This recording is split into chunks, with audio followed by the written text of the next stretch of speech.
ਵਾਹਿਗੁਰੂ ਸਾਹਿਬ JIO. ਇੱਕ ਓੰਕਾਰ ਸਤਨਾਮ ਕਰਤਾ ਪੁਰਖ ਨਿਰਭਉ ਨਿਰਵੈਰ ਅਕਾਲ ਮੂਰਤ ਅਜੂਨੀ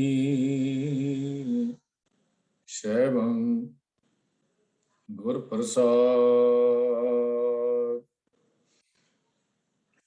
ਵਾਹਿਗੁਰੂ ਜੀ ਕਾ ਖਾਲਸਾ, ਵਾਹਿਗੁਰੂ ਜੀ ਕੀ ਫਤਿਹ। ਸਨਮਾਨਯੋਗ ਗੁਰੂ ਸਵਾਰਿਓ, ਆਪ ਸਾਰਿਆਂ ਨੂੰ ਸਿੱਖ ਮਿਸ਼ਨਰੀ ਕਾਲਜ ਵੱਲੋਂ ਚੱਲ ਰਹੀ ਇਸ ਗੁਰਮਤਿ ਕਲਾਸ ਵਿੱਚ ਜੀ ਆਇਆਂ।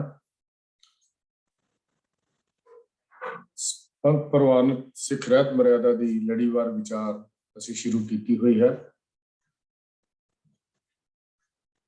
ਰਹਿਤ ਮਰਿਆਦਾ ਦਾ ਇਤਿਹਾਸ ਕੀ ਹੈ, ਕਿਵੇਂ ਹੋਂਦ ਵਿੱਚ ਆਈ, ਸਿੱਖ ਰਹਿਤ ਮਰਿਆਦਾ ਦੀ ਇੰਪੋਰਟੈਂਸ ਕੀ ਹੈ, ਸਖਸ਼ੀ ਰਹਿਣੀ ਤੇ ਪੰਥਕ ਰਹਿਣੀ ਦੋ ਹਿੱਸੇ ਜੀਵਨ ਦੇ ਹਨ, ਸਿੱਖ ਦੀ ਤਾਰੀਫ ਕੀ ਹੈ। ਚਲਦੇ ਚਲਦੇ ਗੁਰਮਤਿ ਦੀ ਰਹਿਣੀ ਸਰਲੇਖ ਹੇਠ ਅਸੀਂ ਜਨਮ ਤੇ ਨਾਮ ਸੰਸਕਾਰ ਤੋਂ ਬਾਅਦ ਆਨੰਦ ਸੰਸਕਾਰ ਤੱਕ ਉਹਦੇ ਸੱਸਾ ਭਾਗ ਤੱਕ ਵਿਚਾਰ ਕਰ ਚੁੱਕੇ ਹਾਂ। ਤੋ ਅੱਜ ਅਸੀਂ ਉਸ ਤੋਂ ਅੱਗੇ ਵਿਚਾਰ ਸ਼ੁਰੂ ਕਰਾਂਗੇ। ਆਨੰਦ ਸੰਸਕਾਰ ਦੇ ਵਿੱਚ ਜੋ ਅਸੀਂ ਪਿੱਛੇ ਵਿਚਾਰ ਕੀਤਾ, ਸਿੱਖ ਸਿੱਖਣੀ ਦਾ ਵਿਆਹ ਬਿਨਾਂ ਜਾਤ ਪਾਤ ਗੋਤ ਵਿਚਾਰ ਦੇ ਹੋਣਾ ਚਾਹੀਏ। ਸਿੱਖ ਦੀ ਪੁੱਤਰੀ ਦਾ ਵਿਆਹ ਸਿੱਖ ਨਾਲ ਹੀ ਹੋਵੇ। ਸਿੱਖ ਦਾ ਵਿਆਹ ਆਨੰਦ ਰੀਤੀ ਨਾਲ ਕਰਨਾ ਚਾਹੀਏ। ਲੜਕੀ ਲੜਕੇ ਦਾ ਵਿਆਹ ਬਚਪਨ ਵਿੱਚ ਕਰਨਾ ਵਿਵਰਜਿਤ ਹੈ। ਇਹ ਵਿਚਾਰਾ ਅਸੀਂ ਪਿਛਲੇ ਕਲਾਸ ਵਿੱਚ ਕਰ ਚੁੱਕੇ ਹਾਂ। ਤਾਂ ਅੱਜ ਇਸ ਤੋਂ ਅੱਗੇ ਵਿਚਾਰ ਸ਼ੁਰੂ ਹੁੰਦੀ ਹੈ। ਜਦ ਲੜਕੀ ਸਰੀਰ ਮਨ ਤੇ ਆਚਾਰ ਕਰਕੇ ਵਿਆਹ ਕਰਨ ਦੇ ਯੋਗ ਹੋ ਜਾਵੇ ਤਾਂ ਕਿਸੇ ਯੋਗ ਸਿੱਖ ਨਾਲ ਆਨੰਦ ਪੜ੍ਹਾਇਆ ਜਾਵੇ।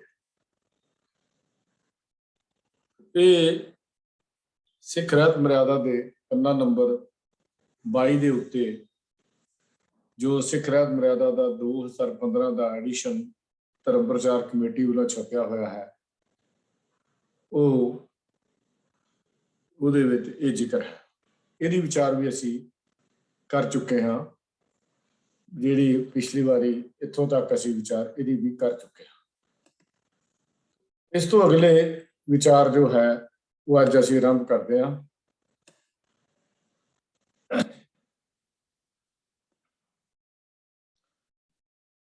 ਕੱਕਾ ਮੱਧ ਹੈ।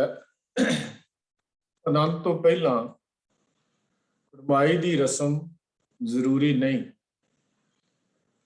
ਪਰ ਜੇ ਕਰਨੀ ਹੋਵੇ ਤਾਂ ਲੜਕੀ ਵਾਲੇ ਕਿਸੇ ਦਿਨ ਸੰਗਤ ਜੋੜ ਕੇ ਸ਼੍ਰੀ ਗੁਰੂ ਗ੍ਰੰਥ ਸਾਹਿਬ ਜੀ ਦੇ ਹਜ਼ੂਰ ਅਰਦਾਸਾ ਸੋਧ ਕੇ ਇੱਕ ਕਿਰਪਾਨ, ਕੜਾ ਤੇ ਕੁਝ ਮਿੱਠਾ ਲੜਕੇ ਦੇ ਪੱਲੇ ਪਾ ਦੇ।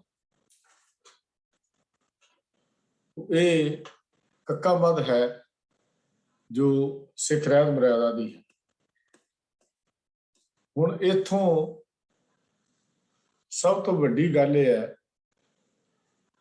ਕੁੜਮਾਈ ਦਾ ਜ਼ਿਕਰ ਸਿੱਖ ਰਹਿਤ ਮਰਿਆਦਾ ਵਿੱਚ ਕੀਤਾ ਗਿਆ ਵੀ ਉਹ ਕੀ ਹੈ, ਜ਼ਰੂਰੀ ਹੈ। ਸਪਸ਼ਟ ਹੈ ਕਿ ਆਨੰਦ ਤੋਂ ਪਹਿਲਾਂ ਕੁੜਮਾਈ ਦੀ ਰਸਮ ਜ਼ਰੂਰੀ ਨਹੀਂ, ਇਹ ਸਪਸ਼ਟ ਹੈ। ਪਰ ਕੁਝ ਲੋਕ ਇਸ ਨੂੰ ਕੁੜਮਾਈ ਨੂੰ ਬਹੁਤ ਹੀ ਮਹੱਤਵਪੂਰਨ ਜਾਣਦਿਆਂ ਹੋਇਆ ਆਨੰਦ ਕਾਰਜ ਆਰੰਭ ਹੋਣ ਤੋਂ ਕਈ ਵਾਰੀ ਝੱਟ ਪਹਿਲਾਂ ਵੀ, ਜੇ ਪਹਿਲਾਂ ਕਿਤੇ ਉਹਨਾਂ ਦਾ ਮੌਕਾ ਨਾ ਬਣਿਆ ਹੋਵੇ ਤੇ ਖੁੰਝਣ ਨਹੀਂ ਦਿੰਦੇ। ਸਪਸ਼ਟ ਗੱਲ ਤਾਂ ਇਹ ਹੈ ਜੋ ਲਿਖੀ ਹੋਈ ਹੈ ਵੀ ਅਰਦਾਸ ਕਰਕੇ ਲੜਕੇ ਦੀ ਝੋਲੀ ਵਿੱਚ ਕੁੜਮਾਈ ਦਾ ਸਮਾਨ ਪਾ ਦੇਣ, ਬਸ ਜੇ ਕਰਨੀ ਹੀ ਹੋਵੇ। ਜਦ ਕਿ ਸਿੱਖ ਰਹਿਤ ਮਰਿਆਦਾ ਵਿੱਚ ਇਹ ਜ਼ਰੂਰੀ ਹੈ ਨਹੀਂ, ਪਰ ਅੱਜ ਸਿੱਖ ਘਰਾਣਿਆਂ ਵਿੱਚ ਜਦੋਂ ਅਸੀਂ ਝਾਤ ਮਾਰਦੇ ਹਾਂ ਤਾਂ ਇਸ ਰਸਮ ਨੂੰ ਬਹੁਤ ਹੀ ਇੰਪੋਰਟੈਂਸ ਜਿਹੜੀ ਦਿੱਤੀ ਜਾਂਦੀ ਹੈ। ਕੇਵਲ ਕੜਮਾਈ ਨਹੀਂ, ਪਹਿਲਾਂ ਰੋਕਾ, ਫਿਰ ਚੁੰਨੀ ਚੜਾਉਣੀ, ਫਿਰ ਹੋਰ ਪਤਾ ਨਹੀਂ ਕਿੰਨੀਆਂ ਕੁ ਰਸਮਾਂ ਹੋਣਗੀਆਂ, ਮੈਨੂੰ ਤਾਂ ਉਹਨਾਂ ਦੇ ਨਾਂ ਵੀ ਨਹੀਂ ਆਉਂਦੇ, ਵੀ ਜਿੰਨੀਆਂ ਕੁ ਰਸਮਾਂ ਕੀਤੀਆਂ ਜਾਂਦੀਆਂ ਹਨ। ਫਿਰ ਜਿਹੜੀ ਇਹ ਕੜਮਾਈ ਦੀ ਰਸਮ, ਜਿਹਨੂੰ ਅਸੀਂ ਸ਼ਗਨ ਕਹਿ ਦਿੰਦੇ ਹਾਂ, ਉਹਦਾ ਜ਼ਿਕਰ ਜਿਹੜਾ ਹੈ ਉਹ ਵੀ ਕਿਤੇ ਸਿੱਖ ਰਹਿਤ ਮਰਿਆਦਾ ਵਿੱਚ ਨਹੀਂ ਮਿਲਦਾ। ਜਿੰਨਾ ਦਿਖਾਵਾ, ਜਿੰਨਾ ਪਖੰਡ ਅਸੀਂ ਉਹ ਸਗਨ ਦੀ ਮਰਿਆਦਾ, ਸਗਨ ਦੀ ਰੀਤ ਉੱਤੇ ਕਰਦੇ ਹਾਂ, ਰਿਵਾਜ ਤੇ ਕਰਦੇ ਹਾਂ, ਗੁਰਮਤ ਨੇ ਤਾਂ ਉਹਨਾਂ ਨੂੰ ਬਿਲਕੁਲ ਪਰਵਾਹ ਨਹੀਂ ਕੀਤਾ। ਬਹੁਤੇ ਅਡੰਬਰ ਰਚਨ ਦੀ ਮਰਿਆਦਾ ਸਿੱਖੀ 'ਚ ਹੈ ਹੀ ਨਹੀਂ ਹੈ, ਨਾ ਇਹ ਅਡੰਬਰ ਰਚ ਕੇ ਸਿੱਖੀ ਕਮਾਈ ਜਾ ਸਕਦੀ। ਤੁਸੀਂ ਦੇਖਿਆ ਹੋਵੇਗਾ ਆਮ ਘਰਾਂ ਵਿੱਚ ਵੀ ਸਗਨ ਅਪਸਗਨ ਇੰਨੇ ਕੁ ਜ਼ਿਆਦਾ ਮਹਿਣੇ ਰੱਖਦੇ ਹਨ ਕਿ ਕੋਈ ਕਾਰਜ ਵੀ ਸਾਡਾ ਸਗਨਾਂ ਤੋਂ ਜਾਂ ਸਗਨ ਕਰਨ ਤੋਂ ਬਿਨਾਂ ਜਾਂ ਅਪਸਗਨ ਤੋਂ ਬਚਣ ਤੋਂ ਬਿਨਾਂ ਪੂਰਾ ਨਹੀਂ ਲੰਘ ਹੁੰਦਾ। ਖਾਸ ਕਰਕੇ ਆਨੰਦ ਕਾਰਜ ਤੋਂ ਪਹਿਲਾਂ ਲੜਕੀ ਵਾਲੇ ਭਰ ਭਰ ਕੇ ਸਮਾਨ ਦੇ ਗੱਡੀਆਂ, ਜਿੰਨੇ ਬੰਦੇ ਉਹਨੇ ਡੱਬੇ, ਫਰਿੱਜਾਂ, ਹੋਰ ਏਸੀ, ਪਤਾ ਨਹੀਂ ਕਿੰਨਾ ਕੁ ਸਮਾਨ ਹੁੰਦਾ ਜਿਹੜਾ ਚੁੱਕਿਆ ਲੱਦਿਆ ਹੁੰਦਾ, ਜਿਵੇਂ ਕਿ ਸੌਦਾ ਕਰਨ ਜਾ ਰਹੇ ਹੁੰਦੇ ਨੇ। ਇੰਨਾ ਸਮਾਨ ਗੁਰੂ ਗ੍ਰੰਥ ਸਾਹਿਬ ਦੀ ਹਜ਼ੂਰੀ 'ਚ ਜਾ ਕੇ ਰੱਖ ਦਿੱਤਾ ਜਾਂਦਾ। ਫਿਰ ਹੋਰ ਤਾਂ ਹੋਰ ਛੱਡੋ, ਫਿਰ ਕੇਸਰ ਜਿਹਾ ਲੈ ਕੇ ਉਹ ਪਾਣੀ ਮੰਗਵਾਉਂਦੇ, ਰੌਲਾ ਪਾਈ ਪੈਂਦਾ, ਪਾਣੀ ਲਿਆਓ, ਪਾਣੀ ਲਿਆਓ। ਕੀ ਕਰਨਾ ਜੀ? ਮੋਢੇ ਤੇ ਟਿੱਕਾ ਲਾਉਣਾ। ਟਿੱਕੇ ਦੀ ਮਰਿਆਦਾ ਸਿੱਖੀ ਦੀ ਮਰਿਆਦਾ ਹੀ ਨਹੀਂ ਹੈ, ਨਾ ਹੀ ਕਿਤੇ ਉਹ ਮਰਿਆਦਾ ਦਾ ਜ਼ਿਕਰ ਹੈ। ਪੂਰੀ ਸਿੱਖ ਰਹਿਤ ਮਰਿਆਦਾ ਵਿੱਚ ਕਿਤੇ ਕੋਈ ਜ਼ਿਕਰ ਉਹਦਾ ਹੈ ਹੀ ਨਹੀਂ। ਟਿੱਕੇ ਦੀ ਫਿਲਾਸਫੀ ਤਾਂ ਬੜੀ ਹੀ ਹੋਰ ਤਰ੍ਹਾਂ ਦੀ ਹੈ, ਜਿੱਥੋਂ ਇਹ ਸ਼ੁਰੂ ਹੋਇਆ। ਖੈਰ ਉਹਨੇ ਗਹਿਰਾਈ 'ਚ ਜਾਣ ਦੀ ਸਾਨੂੰ ਲੋੜ ਨਹੀਂ। ਉਹ ਰਸਮਾਂ ਜਿਹੜੀਆਂ ਉੱਥੇ ਕੀਤੀਆਂ ਜਾਂਦੀਆਂ ਨੇ, ਪਹਿਲਾਂ ਮੁੰਡੇ ਦੇ ਟਿੱਕੇ ਠੋਕੋ, ਫਿਰ ਜਿਹੜੇ ਨੇੜੇ ਤੇੜੇ ਬੈਠੇ ਹੁੰਦੀਆਂ ਪੱਗਾਂ ਦੇ ਉੱਤੇ ਲਾਓ। ਕਿੱਡਾ ਕੁ ਪਖੰਡ ਸਗਨ ਦੇ ਨਾਂ ਦੇ ਉੱਤੇ ਇਹ ਅਸੀਂ ਕਰਦੇ ਆ ਇਹਨਾਂ ਰਸਮਾਂ ਦੇ ਵਿੱਚ ਆ ਕੇ। ਜਦ ਕਿ ਸਿੱਖ ਰਹਿਤ ਮਰਿਆਦਾ ਦੇ ਵਿੱਚ ਕਿਤੇ ਵੀ ਇਹ ਗੱਲ ਨਹੀਂ ਲਿਖੀ ਗਈ। ਮੈਂ ਪਹਿਲਾਂ ਹੀ ਬੇਨਤੀ ਕੀਤੀ ਹੈ, ਕਿਤੇ ਆਖਾ, ਕਿਤੇ ਠਾਕਾ, ਕਿਤੇ ਰੋਕਾ, ਫਿਰ ਕੜਮਾਈ, ਤੇ ਸਗਨ ਜਾਂ ਟਿੱਕਾ। ਕਿੰਨੀਆਂ ਕੁ ਮਰਿਆਦਾ ਜਿਹੜੀ ਹੈ ਉਹ ਅਸੀਂ ਉਸ ਵੇਲੇ ਕਰਦੇ ਹਾਂ। ਕਿੰਨਾ ਲੋਕ ਖਾਂ ਜਿਹੜਾ ਕੀਤਾ। ਜੇ ਕੜਮਾਈ ਕਰਨੀ ਵੀ ਹੋਵੇ, ਰਸਮ ਜ਼ਰੂਰੀ ਨਹੀਂ। ਪਹਿਲੀ ਗੱਲ ਸਾਨੂੰ ਇਹ ਸਮਝ ਲੈਣਾ ਚਾਹੀਦੀ ਹੈ, ਜ਼ਰੂਰੀ ਨਹੀਂ। ਇਸ ਤੋਂ ਬਿਨਾਂ ਗੱਡੀ ਚੱਲ ਸਕਦੀ ਹੈ। ਅਸੀਂ ਅਰਦਾਸ ਕਰ ਦਿੰਦੇ ਹਾਂ ਵੀ ਪਹਿਲਾਂ ਹੀ ਜਦੋਂ ਦੇਖਣ ਆਏ ਉਦੋਂ ਅਰਦਾਸ ਹੋ ਗਈ, ਬਸ। ਉਸ ਤੋਂ ਬਾਅਦ ਹੋਰ ਕੋਈ ਰਸਮ ਜ਼ਰੂਰੀ ਨਹੀਂ। ਜੇ ਕੜਮਾਈ ਕਰਨੀ ਹੀ ਹੋਵੇ ਤਾਂ ਦੋਹਾਂ ਪਰਿਵਾਰਾਂ ਦੀ ਸਲਾਹ ਨਾਲ ਕਿਸੇ ਵੀ ਦਿਨ ਸੰਗਤ ਵਿੱਚ ਲੜਕੀ ਵਾਲੇ ਸ਼੍ਰੀ ਗੁਰੂ ਗ੍ਰੰਥ ਸਾਹਿਬ ਜੀ ਦੀ ਹਜ਼ੂਰ ਅਰਦਾਸ ਕਰਕੇ ਲੜਕੇ ਦੇ ਪੱਲੇ ਵਿੱਚ ਕਿਰਪਾਨ ਗਾਤਰੇ ਵਾਲੀ, ਕੜਾ ਲੋਹੇ ਦਾ, ਤੇ ਕੁਝ ਮਿੱਠਾ, ਗੁੜ, ਮਿਸ਼ਰੀ, ਕੁਝ ਵੀ ਆ ਦੇ ਦੇਣ, ਬਸ।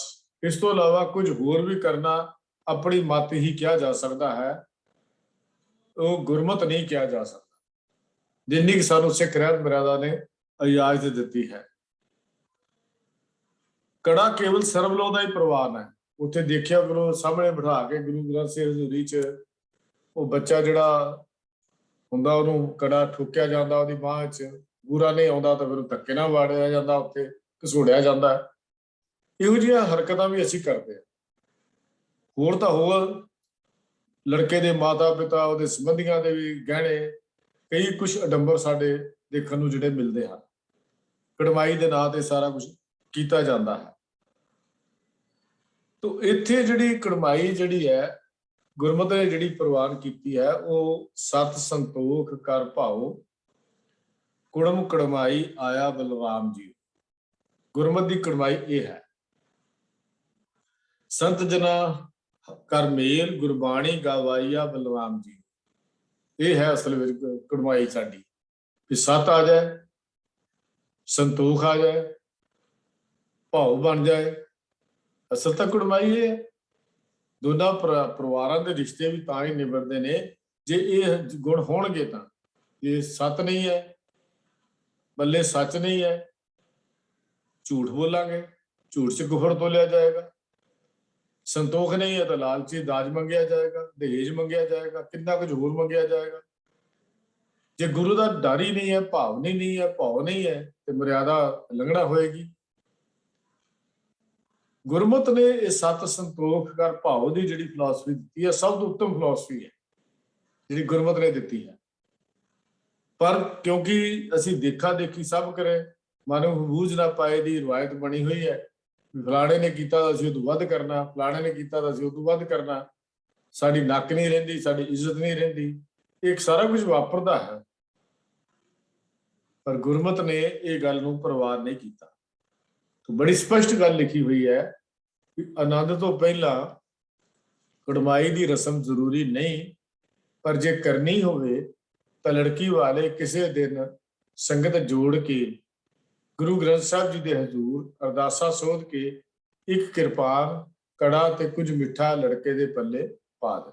बस ये मर्यादा है साडी कड़माई की, इन्नी की रस्म है, इस तो इलावा होर कुछ नहीं। तो सानू इन्हां चीज़ों का भी ख्याल रखना चाहिए है भी असी इन्हां चीज़ों तो भी बच के गुरमत गाड़ी राह ते तुरीए। कम से कम असी रोल मॉडल बनीए अपने परिवारों के विच। साडे परिवारों में जदों रिश्ते नाते बच्चों के असीं करते हैं तो सानू कम से कम ये चीज़ों का ख्याल रखना चाहिए है। अगली गल आनंद का दिन मुकर्रर कर लग्या कोई थितवार चंगे मंदे दिन की खोज करन लई पतरी वाचना मनमत है। कोई दिन जे दोहां धिरां नूं आपस विच सलाह करके चंगा दिसे नियत कर लेना चाहिए। जो दिन दोहां नूं ज्यादा ढुकदा होवे तो बड़ी स्पष्ट गल लिखी हुई है, नियत कर लेना चाहिए है। चंगे माड़े दिनां दी खोज करन लई पतरी वाचना ये कर्म निरोल विप्रवाद है, ब्राह्मणवाद है। उत्थे जान बुझ के खुआर होने वाले पासे तुरना है नोइंगली, क्योंकि कोई दिन चंगा माड़ा है ही नहीं। चंगा दिन वो है जिदन गुरु दी गुरु गुरु कर लेने हैं, माड़ा दिन वो है जिदन असीं संसार नाल जुड़ जाने हैं, निरंकार नूं भुल जाने हैं। चंगा किहड़ा है? महादिवस मूरत भले जिसको नदर करे, ਉਹਦੇ ਲਈ महला पल मूरत घड़ी सब चंगा है जो मालिक की नजर हो जाए, परमेश्वर की नजर हो जाए। कोई महीना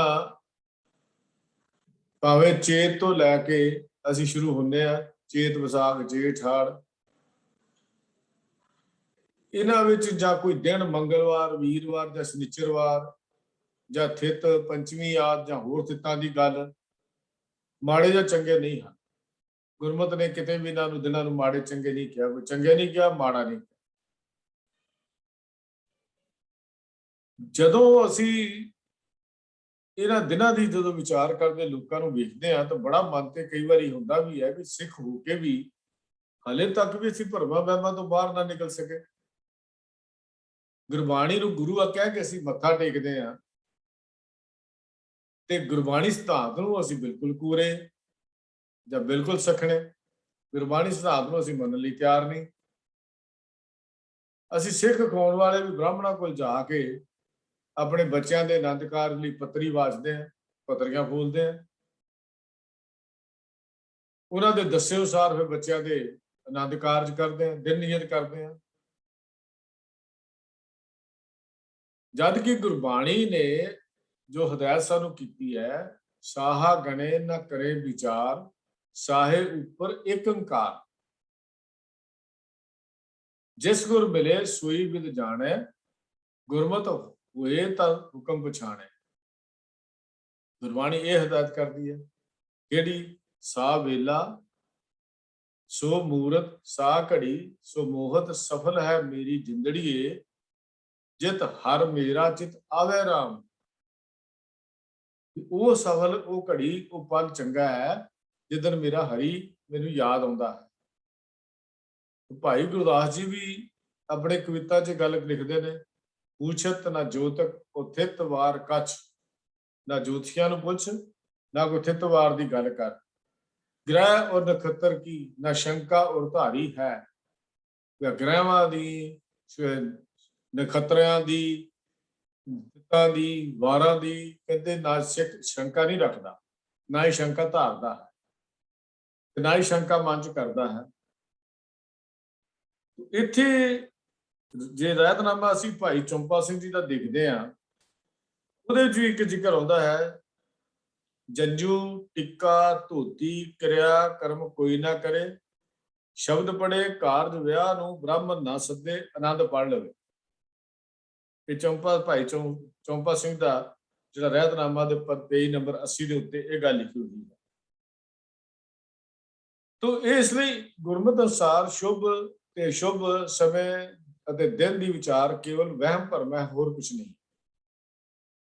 ਤੋ ਸਪਸ਼ਟ ਗੱਲ ਹੋਈ ਹੈ, ਆਨੰਦ ਦਾ ਦਿਨ ਮੁਕਰਰ ਕਰਨ ਲੱਗਿਆ ਕੋਈ ਥਿਤਵਾਰ, ਚੰਗੇ ਮੰਦੇ ਦਿਨ ਦੀ ਖੋਜ ਕਰਨੀ, ਪੱਤਰੀ ਵਾਚਣਾ ਮਨਮਤ ਹੈ। ਕੋਈ ਦਿਨ ਜੋ ਦੋਹਾਂ ਧਿਰਾਂ ਨੂੰ ਆਪਸ ਵਿੱਚ ਸਲਾਹ ਕਰਕੇ ਚੰਗਾ ਹੋ ਦਿਸੇ ਨਿਯਤ ਕਰ ਲੈਣਾ ਚਾਹੀਦਾ ਹੈ। ਇਹ ਬੜੀ ਸਪਸ਼ਟ ਜੀ ਗੱਲ ਹੈ। ਤੋ ਅੱਗੇ ਅਗਲਾ ਜਿਹੜੀ ਨੁਕਤਾ ਹੈ, ਸੇਰਾ ਮੁਕਤ ਜਾਂ ਗਾਨਾ ਬੰਨਣਾ, ਪਿੱਤਰ ਪੂਜਣੇ, ਕੱਚੀ ਰੱਸੀ ਵਿੱਚ ਪੈਰ ਪਾਉਣੇ, ਬੇਰੀ ਜਾਂ ਜੰਡੀ ਵੱਢਣੀ, ਢੋਲੀ ਭਰਨੀ, ਰੁੱਸ ਕੇ ਜਾਣਾ, ਛੰਦ ਪੜ੍ਹਨੇ, ਹਵਨ ਕਰਨਾ, ਬੇਦੀ ਕੱਢਣੀ, ਵੇਸਵਾ ਦਾ ਨਾਚ, ਸ਼ਰਾਬ ਆਦਿ ਮਨਮਤ ਹੈ। ਕਿਹੜੀਆਂ ਚੀਜ਼ਾਂ ਦਾ ਜ਼ਿਕਰ ਇਹਦੇ ਚ ਆ ਗਿਆ।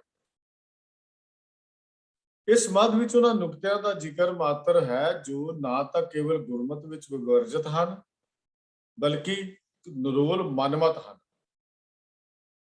ਉਹਨਾਂ ਦਾ ਜ਼ਿਕਰ ਕੀਤਾ ਵੀ ਜਿਹੜੇ ਗੁਰਮਤ ਵਿੱਚ ਸਿਰਫ ਵਿਵਰਜਿਤ ਹੀ ਨਹੀਂ, ਨਿਰੋਲ ਮਨਮਤ ਹਨ। ਇਹਨਾਂ ਚੀਜ਼ਾਂ ਦੀ ਵਿਚਾਰ ਜਿਹੜੀ ਹੈ ਉਹ ਜ਼ਰੂਰੀ ਮੰਗਦੀ ਹੈ। ਪਹਿਲਾਂ ਸਿਹਰਾ ਬੰਨਣ ਦੀ ਗੱਲ ਆਈ, ਹੋ ਸਕਦਾ ਹੈ ਕਿਸੇ ਸੇ ਸਿਹਰਾ ਚੱਲਿਆ ਕਿੱਥੋਂ ਹੋਏਗਾ, ਵੀ ਹੋ ਸਕਦਾ ਹੈ ਕਿਸੇ ਸਮੇਂ ਦੇ ਉੱਤੇ ਲੜਕੇ ਦਾ ਮੂੰਹ ਮਹਾਂਦਰਾ ਕਿਤੇ ਠੀਕ ਨਾ ਹੋਣ ਕਰਕੇ ਉਹਨੂੰ ਕਿਸੇ ਢੰਗ ਨਾਲ ਛੁਪਾਉਣ ਦੇ ਲਈ ਉਹ ਉਹਦੇ ਉੱਤੇ ਇਹ ਸਿਹਰਾ ਜਿਹਾ ਬੰਨ ਲਿਆ ਹੋਵੇ, ਪਰ ਹੌਲੀ ਹੌਲੀ ਇਹ ਰਿਵਾਜ ਬਣ ਗਿਆ। ਰਿਵਾਜ ਕੀ ਬਣ ਗਿਆ? ਮੁਕਟ ਲਾਉਣੇ, ਗਾਨੇ ਬੰਨਣੇ। ਸਪਸ਼ਟ ਗੱਲ ਇੱਥੇ ਇਹ ਬਣਦੀ ਹੈ, ਗੁਰੂ ਗ੍ਰੰਥ ਸਾਹਿਬ ਦੀ ਹਾਜ਼ਰੀ ਵਿੱਚ ਕਲਗੀ, ਸਿਹਰਾ, ਚਵਰ, ਸਿੰਘਾਸਨ, ਇਹ ਚੀਜ਼ਾਂ ਕੇਵਲ ਗੁਰੂ ਗ੍ਰੰਥ ਸਾਹਿਬ ਲਈ ਹੀ ਨਿਸ਼ਚਿਤ ਹਨ, ਹੋਰ ਕਿਸੇ ਲਈ ਕੁਝ ਨਹੀਂ ਹੈ। ਗੁਰੂ ਗ੍ਰੰਥ ਸਾਹਿਬ ਜੀ ਦੇ ਗੁਰੂ ਦੇ ਬਰਾਬਰ ਸਿਹਰਾ ਲਾ ਕੇ ਬੈਠਣਾ, ਗਾਨੇ ਲਾ ਕੇ ਜਾਣਾ, ਪਾ ਕੇ ਜਾਣਾ, ਕਲਗੀ ਲਾ ਕੇ ਜਾਣਾ, ਇਹ ਤਾਂ ਗੁਰਮਤਿ ਇਜਾਜ਼ਤ ਹੀ ਨਹੀਂ ਦਿੰਦੀ। ਤਾਂ ਸਾਹਿਬ ਸ੍ਰੀ ਗੁਰੂ ਗ੍ਰੰਥ ਸਾਹਿਬ ਜੀ ਦੀ, ਜਿਨ੍ਹਾਂ ਨੂੰ ਅਸੀਂ ਸਰਵਉੱਚ ਗੁਰੂ ਸਤਿਗੁਰੂ ਮੰਨਦੇ ਹਾਂ, ਜਿਨ੍ਹਾਂ ਨਾਲ ਅਸੀਂ ਸਤਿਗੁਰੂ ਨੂੰ ਹਾਜ਼ਰ ਨਾਜ਼ਰ ਗੁਰੂ ਸਮਝਦੇ ਹਾਂ, ਉਹਨਾਂ ਦੀ ਹਜ਼ੂਰੀ ਦੇ ਵਿੱਚ ਇਹ ਚੀਜ਼ਾਂ ਕਰਨੀਆਂ ਨਿਰੋਲ ਮਨਮਤ ਹਨ। ਇਸੇ ਤਰ੍ਹਾਂ ਇਹ ਮੁਕਟ ਲਾਉਣੇ ਜਾਂ ਗਾਨਾ ਬੰਨਣਾ, ਜਿਹੜੇ ਗਾਨੇ ਬੰਨੇ ਜਾਂਦੇ ਨੇ, ਜਾਂ ਹੋਰ ਜਿਹੜੀਆਂ ਰਸਮਾਂ ਕਰਨੀਆਂ, ਜਿਵੇਂ ਕੱਚੀ ਲੱਸੀ 'ਚ ਪੈਰ ਪਾਉਣੇ, ਬੇਰੀ ਜਾਂ ਜੰਡੀ ਵੱਢਣੀ, ਇਹ ਰਿਵਾਜ ਸੀ ਪੁਰਾਣੇ ਜ਼ਮਾਨੇ 'ਚ। ਜੰਡੀ ਵੱਢਣ ਦਾ ਆਮ ਤੌਰ ਤੇ ਗੁਰੂ ਅਰਜਨ ਦੇਵ ਮਹਾਰਾਜ ਦੀ ਜੀਵਨੀ ਦੇ ਵਿੱਚ ਵੀ ਇੱਕ ਜ਼ਿਕਰ ਆਉਂਦਾ ਹੈ ਵੀ ਜਦੋਂ ਸਤਿਗੁਰੂ ਜੀ ਵਿਆਹ ਕਾਰਜ ਲਈ, ਆਨੰਦ ਕਾਰਜ ਲਈ ਗਏ ਤਾਂ ਫਲੋਰ ਦੇ ਨੇੜੇ ਪਿੰਡ ਮਊ ਹੈ, ਜਿੱਥੋਂ ਦੇ ਉਹਨਾਂ ਦੇ ਸਹੁਰਾ ਪਰਿਵਾਰ ਰਹਿਣ ਵਾਲਾ ਸੀ, ਉਹਨਾਂ ਨੇ ਵੀ ਡੂੰਘੀ ਜਿਹੀ ਜੰਡੀ ਗੱਡ ਦਿੱਤੀ ਜ਼ਮੀਨ ਦੇ ਵਿੱਚ, ਤੇ ਸ਼ਰਤ ਇਹ ਰੱਖ ਦਿੱਤੀ ਵੀ ਇਹ ਜਿਹੜਾ ਲਾੜਾ ਹੈ ਕਿ ਜੰਡੀ ਨੂੰ ਚੱਲਦੇ ਹੋਏ ਘੋੜੇ ਤੋਂ ਜੰਡੀ ਨੇਜ਼ੇ ਦੇ ਨਾਲ ਉਹਨੂੰ ਮਾਰ ਕੇ ਬਾਹਰ ਕੱਢੇਗਾ। ਤੇ ਸਤਿਗੁਰੂ ਗੁਰੂ ਅਰਜਨ ਦੇਵ ਮਹਾਰਾਜ ਨੇ ਲੋਕਾਂ ਨੂੰ ਉਸ ਭਰਮ ਵਹਿਮ ਪਖੰਡ ਵਿੱਚੋਂ ਕੱਢਣ ਦੇ ਲਈ ਇਹ ਗੱਲ ਸਮਝਾ ਦਿੱਤੀ, ਲੋਕ ਇਹ ਤਾਂ ਮਨਮਤ ਹੈ, ਇਹਨਾਂ ਤੋਂ ਬਚ ਕੇ ਹੀ ਕੰਮ ਜਿਹੜਾ ਹੈ ਉਹ ਕਰਨਾ ਚਾਹੀਦਾ ਹੈ। ਤੋ ਇੱਥੇ ਬੜੀ ਸਪਸ਼ਟ ਜੀ ਗੱਲ ਹੈਗੀ ਹੈ ਵੀ ਮੁਕਤ ਜਾਂ ਗਾਨਾ ਬਣਨਾ, ਪਿੱਤਰ ਪੂਜਣੇ, ਕੱਚੀ ਲੱਸੀ ਚ ਪੈਰ ਪਾਉਣਾ, ਮੇਰੀ ਜਾਂ ਜੰਡੀ ਵੱਢਣੀ, ਘੜੋਲੀ ਭਰਨੀ। ਘੜੋਲੀ ਭਰਨ ਤਾਂ ਹੁਣ ਇਹ ਸਮਝ ਲਿਆ ਜਾਵੇ ਇੱਕ ਫੈਸ਼ਨ ਬਣ ਗਿਆ। ਮੁਕਤ ਕੀ ਹੈ? ਪਹਿਲਾਂ ਮੁਕਤ ਦੀ ਗੱਲ ਕਰ ਲਈਏ। ਟੋਪੀ ਜਾਂ ਟੋਪ ਦਾ ਬਦਲ ਹੈ ਮੁਕਤ। ਜਿਹੜਾ ਮੁਕਤ ਹੈ ਟੋਪੀ ਜਾਂ ਟੋਪ ਦਾ ਬਦਲ ਹੈ। ਦਸਤਾਰ ਦੇ ਮੁਕਾਬਲੇ ਇਹਨੂੰ ਧਾਰਨ ਕਰਨਾ ਦਸਤਾਰ ਦੀ ਨਰਾਦਰੀ ਹੈ, ਜਿਹੜਾ ਉੱਤੇ ਬੰਨਿਆ ਜਾਂਦਾ ਹੈ। ਗਾਨਾ ਵਿਪਰ ਦੀ ਰੀਤ ਵਿੱਚ ਵਿਆਹ ਵੇਲੇ ਇੱਕ ਰਸਮ ਸੀ ਗਾਨਾ ਬੰਨਣ ਦੀ, ਜਿਸ ਵਿੱਚ ਲਾੜੇ ਦੇ ਹੱਥ ਤੇ ਉਹਦੀ ਭੈਣ ਵੱਲੋਂ ਮੌਲੀ ਦਾ ਧਾਗਾ ਬੰਨਿਆ ਜਾਂਦਾ ਸੀ। ਅਨਮਤੀਆਂ ਦਾ ਵਿਸ਼ਵਾਸ ਹੈ ਕਿ ਇਸਤਰੀ ਰੂਪ ਵਿੱਚ ਚੰਡਕਾ ਦੇਵੀ ਉਸਦੀ ਰੱਖਿਆ ਕਰੇਗੀ। ਅਨਮਤੀਆਂ ਦਾ ਵਿਸ਼ਵਾਸ ਹੈ। ਆਰੰਭ ਵਿੱਚ ਇਹ ਗਾਨਾ ਯੋਧਿਆਂ ਦੇ ਰਣ ਭੂਮੀ ਵਿੱਚ ਜਾਣ ਲੱਗਿਆ ਬੰਨਿਆ ਜਾਂਦਾ ਸੀ, ਪਰ ਬਾਅਦ ਵਿੱਚ ਹੌਲੀ ਹੌਲੀ ਵੱਧਦਾ ਇਸ ਨੂੰ ਵਿਆਹ ਦੀ ਇੱਕ ਰਸਮ ਦੇ ਰੂਪ ਵਿੱਚ ਵੀ ਪ੍ਰਵਾਨ ਕਰ ਲਿਆ ਗਿਆ। ਸਾਹਿਬਾਂ ਨੇ ਭਰਮ ਵਿਨਾਸ਼ਕ ਕੜੇ ਦੇ ਰੂਪ ਵਿੱਚ ਇਹ ਗਾਨਾ ਹਰ ਸਿੱਖ ਨੂੰ ਪੱਕੇ ਤੌਰ ਤੇ ਬਖਸ਼ਿਸ਼ ਕਰ ਦਿੱਤਾ। ਗੁਰੂ ਸਾਹਿਬ ਜੀ ਨੇ ਧਾਗੇ ਦੇ ਗਾਨੇ ਨਹੀਂ, ਕੜੇ ਦੇ ਰੂਪ ਵਿੱਚ ਸਰਬਲੋਹ ਦਾ ਜਿਹੜਾ ਗਾਨਾ ਸਾਨੂੰ ਪਰਮਾਨੈਂਟ ਦੇ ਦਿੱਤਾ, ਪਰਮਾਨੈਂਟ ਬਖਸ਼ਿਸ਼ ਕਰ ਦਿੱਤਾ। ਵੀ ਜਿਹੜਾ ਕੜਾ ਪਾਇਆ ਹੀ ਇਸੇ ਕਰਕੇ ਜਾਂਦਾ ਵੀ ਸਿੱਖ ਕਿਸੇ ਤਰ੍ਹਾਂ ਦਾ ਭਰਮ ਵਹਿਮ ਪਖੰਡ ਨਹੀਂ ਕਰਦਾ। ਦੋ ਚੀਜ਼ਾਂ ਹੁੰਦੀਆਂ ਨੇ ਕੜੇ ਦੇ ਲਈ। ਇੱਕ ਇਹ ਵੀ ਕੜਾ ਪਾਇਆ, ਜਦੋਂ ਵੀ ਕਿਤੇ ਕਰਮ ਕੋਈ ਮਾੜਾ ਕਰਨ ਲੱਗੇ ਇਹਨੂੰ ਆਪਣਾ ਕੜਾ ਦੇਖ ਕੇ ਗੁਰੂ ਦੀ ਯਾਦ ਆ ਜਾਏ। ਦੂਜਾ, ਸਿੱਖ ਭਰਮ ਵਹਿਮ ਪਖੰਡਾਂ ਦੇ ਵਿੱਚ ਨਹੀਂ ਪੈਂਦਾ। ਕੜੇ ਦੀ ਮਹਾਨਤਾ ਹੈ ਜਿਹੜੀ ਸਾਨੂੰ ਗੁਰੂ ਪਾਤਸ਼ਾਹ ਜੀ ਨੇ ਬਖਸ਼ਿਸ਼ ਕੀਤੀ ਹੈ। ਤੋ ਇਹ ਮਰਿਆਦਾ ਸਿੱਖੀ ਦੀ ਹੈ ਨਹੀਂ। ਅੱਗੇ ਪਿੱਤਰ ਪੂਜਨ ਹਿੰਦੂ ਰੀਤੀ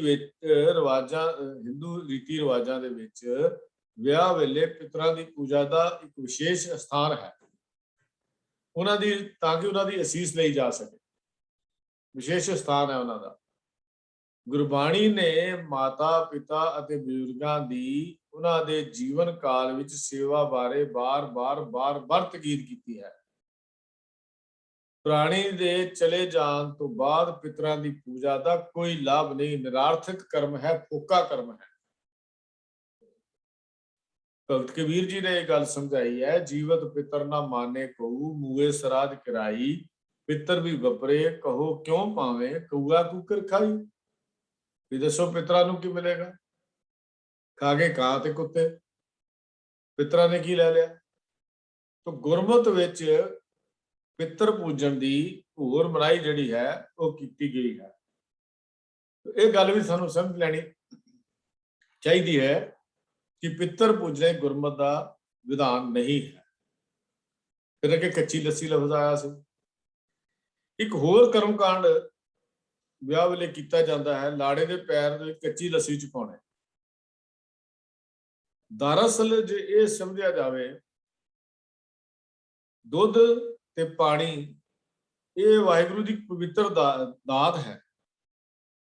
ਇਹਨਾਂ ਦੋਹਾਂ ਨੂੰ ਦੀ ਸਮੇਲ ਨੂੰ ਕੱਚੀ ਲੱਸੀ ਕਿਹਾ ਜਾਂਦਾ ਹੈ ਅਤੇ ਪੀਣ ਲਈ ਲਾਭਕਾਰੀ ਵੀ ਹੈ।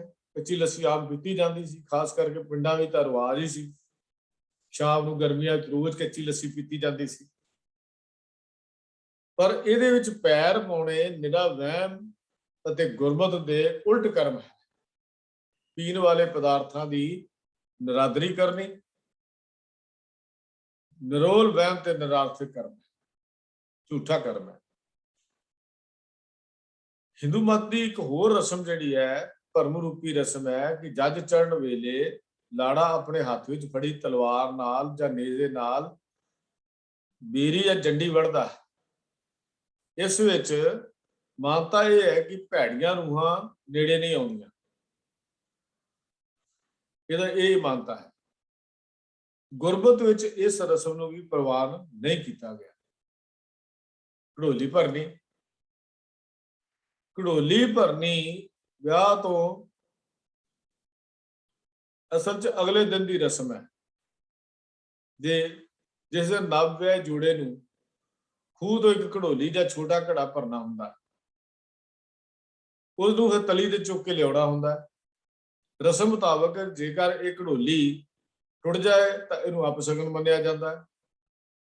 ਇਸ ਤਰ੍ਹਾਂ ਵਹਿ ਭਰਮ ਦੀ ਰਸਮ ਮੰਨ ਕੇ ਗੁਰਮਤ ਨੇ ਇਹਨੂੰ ਬਿਲਕੁਲ ਤਿਆਗ ਦਿੱਤਾ। ਘੜੋਲੀ ਭਰਨ ਦੀ ਰਸਮ ਗੁਰਮਤ ਨੇ ਪ੍ਰਵਾਨ ਨਹੀਂ ਕੀਤੀ।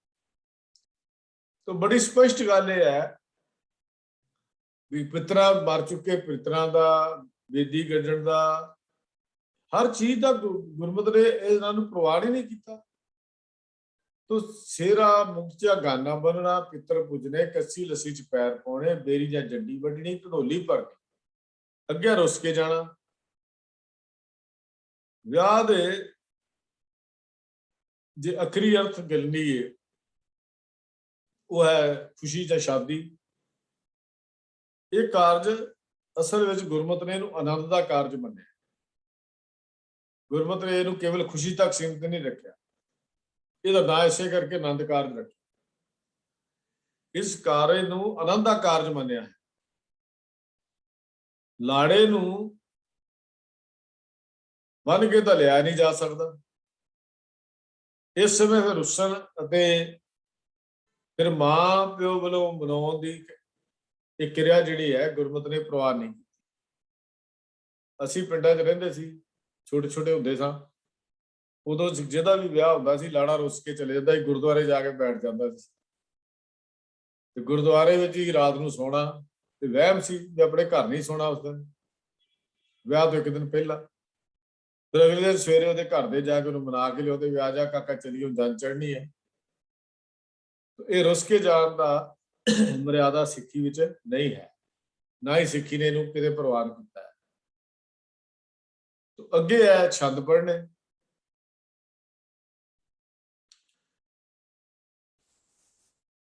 ਗੁਰਬਾਣੀ ਦੇ ਵਿੱਚ ਇਹ ਪਰੰਪਰਾ ਵੀ ਛੰਦ ਪੜ੍ਹਨ ਦੀ ਕਿਤੇ ਨਹੀਂ ਦਰਸਾਈ ਗਈ। ਹਾਂਜੀ, ਗੁਰਬਾਣੀ ਵਿੱਚ ਅਸੀਂ ਦੇਖਦੇ ਹਾਂ ਤੇ ਗੁਰਬਾਣੀ 'ਚ ਘੋੜੀਆਂ ਨੇ। ਜਿਹੜੇ ਲੋਕ ਗਾਉਂਦੇ ਸੀ ਪਹਿਲਾਂ, ਘੋੜੀਆਂ ਗਾਈਆਂ ਜਾਂਦੀਆਂ ਸੀ। ਗੁਰਬਾਣੀ ਦੇ ਵਿੱਚ ਅਸੀਂ ਘੋੜੀਆਂ ਸਰਲੇਖ ਵੀ ਆਉਂਦਾ, ਘੋੜੀਆਂ ਗਾਈਆਂ ਜਾਂਦੀਆਂ ਸੀ, ਉਸ ਵੇਲੇ ਰਿਵਾਜ ਸੀ। ਤੇ ਗੁਰੂ ਸਾਹਿਬ ਨੇ ਘੋੜੀਆਂ ਦੀ ਬਾਣੀ ਲਿਖ ਕੇ ਇਹ ਦੱਸਿਆ ਵੀ ਇਹ ਘੋੜੀਆਂ ਗਾਉਣ ਦੀ ਗੱਲ ਹੈ, ਨਾ ਕਿ ਉਸ ਘੋੜੀਆਂ ਦੀ ਗੱਲ। ਅਧਿਆਤਮਕ ਖੁਸ਼ੀ ਗੱਲ ਕਰੋ, ਸੰਸਾਰ ਦੀ ਖੁਸ਼ੀਆਂ ਜਾਂ ਘੋੜੀਆਂ ਦੇ ਗਾਣ ਦਾ ਉਹ ਲਾਹਾ ਨਹੀਂ ਮਿਲ ਸਕਦਾ। ਉਸ ਚੱਲੀ ਉਹਦੀ ਪਰੰਪਰਾਵਾਂ ਨੂੰ ਹਟ ਕੇ ਗੁਰੂ ਸਾਹਿਬ ਜੀ ਨੇ ਘੋੜੀਆਂ ਦਾ ਸਰਲੇਖ ਦੇ ਕੇ ਇਹ ਬਾਣੀ ਵੀ ਲਿਖੀ। ਦੁਨਿਆਵੀ ਛੰਦਾਂ ਦਾ ਵਰਤਣਾ ਗੁਰਬਾਣੀ ਨੇ ਕਿਤੇ ਵੀ ਪ੍ਰਵਾਨ ਨਹੀਂ ਕੀਤਾ। ਜੇ ਅਸੀਂ ਗੁਰਬਾਣੀ ਪੜ੍ਹੀਏ ਤਾਂ ਸਾਨੂੰ ਸਮਝ ਆ ਜਾਂਦੀ ਹੈ, ਮੇਰੇ ਮੋਹਨ ਸਰਵਣੀ ਇਹ ਨਾ ਸੁਣਾਏ, ਮੇਰੇ ਮੋਹਨ ਸਰਵਣੀ ਇਹ ਨਾ ਸੁਣਾਏ, ਸਾਖਤ ਗੀਤ ਨਾਦ ਧੁਨ ਗਾਵਤ, ਬੋਲਤ ਬੋਲ ਅਜਾਏ। ਵੀ ਇਹ ਜਿਹੜੇ ਗਾਏ ਜਾਣ ਵਾਲੀਆਂ ਚੀਜ਼ਾਂ ਜਾਂ ਛੰਦ ਪੜ੍ਹਨ ਦੀਆਂ ਚੀਜ਼ਾਂ ਅਜਾਈ ਬੋਲ ਹਨ। ਇਹਨਾਂ ਬੋਲਾਂ ਦੀ ਕੋਈ ਕੀਮਤ ਨਹੀਂ ਹੈ, ਨਾ ਹੀ ਇਹਨਾਂ ਬੋਲਾਂ ਦੀ ਕੀਮਤ ਪੈਣੀ ਹੈ। ਤੋਂ ਅੱਗੇ ਹਵਨ ਕਰਨਾ। ਹਵਨ ਦਾ ਆਪਾਂ ਪਿੱਛੇ ਵਿਚਾਰ ਕਰ ਚੁੱਕੇ ਹਾਂ, ਫਿਰ ਵੀ ਆਪਾਂ ਦੱਸ ਲਈਏ। ਵੇਦੀ ਗੱਡਣੀ ਤੇ ਹਵਨ ਕਰਨਾ। ਅਨਮਤ ਵਿੱਚ ਜਾਂ ਹਿੰਦੂ ਮਤ ਵਿੱਚ ਵਿਆਹ ਲਈ ਬਾਂਸ ਗੱਡ ਕੇ ਉੱਤੇ ਕੱਪੜਾ ਪਾ ਕੇ ਇੱਕ ਛਤਰੀ ਜੀ ਬਣਾਈ ਜਾਂਦੀ ਹੈ। ਇਸ ਨੂੰ ਵੇਦੀ ਗੱਡਣਾ ਕਿਹਾ ਜਾਂਦਾ। ਇਸ ਵਿੱਚ ਲਕੀਰਾਂ ਵਾਹ ਕੇ ਗਣੇਸ਼ ਨੂੰ ਦਰਸਾਉਂਦੇ ਹੋਏ ਸਵਾਸਤਕ ਦਾ ਚਿੰਨ੍ਹ ਬਣਾਇਆ ਜਾਂਦਾ ਹੈ। ਇਸ ਦੇ ਨਾਲ ਇੱਥੇ ਹਵਨ ਕੀਤਾ ਜਾਂਦਾ ਹੈ। ਹਵਨ ਸੂਰਜ ਦੀ ਪੂਜਾ ਹੈ। ਸਿੱਖ ਨਾ ਤਾਂ ਸੂਰਜ ਦਾ ਪੁਜਾਰੀ ਹੈ ਤੇ ਨਾ ਹੀ ਉਹ ਕਿਸੇ ਅੱਗ ਦਾ ਪੁਜਾਰੀ ਹੈ। ਜੇ ਨਾ ਹੀ ਉਹ ਅਗਨੀ ਦਾ ਪੁਜਾਰੀ ਹੈ, ਨਾ ਸੂਰਜ ਦਾ ਪੁਜਾਰੀ ਹੈ। ਇਸ ਵਾਸਤੇ ਜੇ ਸਿੱਖ ਸੂਰਜ ਨੂੰ ਬਣਾਉਣ ਵਾਲੇ ਅਕਾਲ ਪੁਰਖ ਦਾ ਪੁਜਾਰੀ ਹੈ, ਅੱਗ ਨੂੰ ਬਣਾਉਣ ਵਾਲੇ ਅਕਾਲ ਪੁਰਖ ਦਾ ਪੁਜਾਰੀ ਹੈ, ਇਸ ਵਾਸਤੇ ਸਿੱਖ ਨੇ ਇਹ ਕਰਮ ਜਿਹੜਾ ਹੈ ਉਹ ਨਹੀਂ ਕਰਨਾ। तो स्पष्ट हिदायत यह है कि बेदी हवन करना या बेदी गढ़नी भी गुरमत की मर्यादा नहीं है। अगे वेसवा का नाच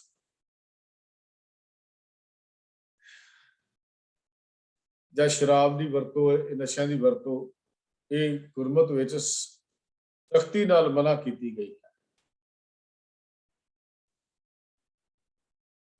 पर जे ਅਸੀਂ ਅੱਜ ਮੌਜੂਦਾ ਹਾਲਾਤ ਨੂੰ ਦੇਖਦੇ ਹਾਂ ਤਾਂ ਬਹੁਤ ਤਕਲੀਫ ਅੰਦਰ ਹੁੰਦੀ ਹੈ। ਜਦੋਂ ਗੁਰਸਿੱਖ ਖਵਾਉਣ ਵਾਲੇ ਵੀ, ਈਵਨ ਗੁਰਦੁਆਰਿਆਂ ਦੇ ਪ੍ਰਬੰਧਕ ਸੱਜਣ ਵੀ ਆਪਣੇ ਬੱਚਿਆਂ ਦੇ ਸ਼ਾਦੀ ਸਮੇਂ, ਕਿਉਂਕਿ ਆਨੰਦ ਕਾਰਜ ਲਫ਼ਜ਼ ਵਰਤਣਾ ਹੀ ਠੀਕ ਨਹੀਂ ਹੈ, ਬੱਚਿਆਂ ਦੇ ਵਿਆਹ ਕਾਰਜ ਸਮੇਂ ਜਾਂ ਸ਼ਾਦੀ ਸਮੇਂ ਸ਼ਰਾਬ ਦੀ ਖੁੱਲ੍ਹ ਕੇ ਵਰਤੋਂ ਕਰਦੇ ਹਨ। ਪੇਟੀਆਂ ਦੀਆਂ ਪੇਟੀਆਂ ਸ਼ਰਾਬ ਦੀਆਂ ਲੱਗ ਜਾਂਦੀਆਂ। ਫਿਰ ਇੱਥੇ ਹੋਰ ਤਾਂ ਹੋਰ ਡੀਜੇ ਲੱਗਣੇ, ਫਿਰ ਬੀਬੀਆਂ ਦੇ ਗਰੁੱਪ ਸੱਦੇ ਜਾਂਦੇ ਹਨ ਗਾਉਣ ਦੇ ਲਈ, ਫਿਰ ਲਚਰ ਗੀਤਾਂ ਦੇ ਨਾਲ ਅਦਾਵਾਂ ਰਾਹੀਂ ਵੱਖ-ਵੱਖ ਤਰ੍ਹਾਂ ਦੇ ਅਦਾਵਾਂ ਕਰਕੇ ਤੇ ਸ਼ਰਾਬ ਦੇ ਨਸ਼ੇ ਦੇ ਵਿੱਚ ਉਹਨਾਂ ਕੋਲੋਂ ਨੱਚਣਾ, ਨਾਚ ਕਰਾਉਣਾ। ਇੱਥੋਂ ਤੱਕ ਵੀ ਦੇਖਿਆ,